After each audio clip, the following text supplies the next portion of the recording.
Alright, this is the perfect arc welding bead. What you want to do is, I'm going to go in like a circular pattern to slowly make the flow of it. It's kind of like making cursive V's. Alright, on your welder. Yeah. Here's an example. Put my lens in front of the camera here.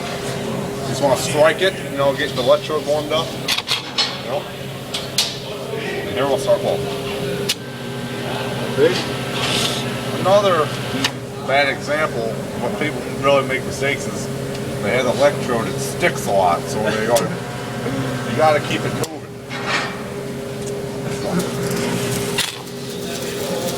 Where's the metal at here? Hold on.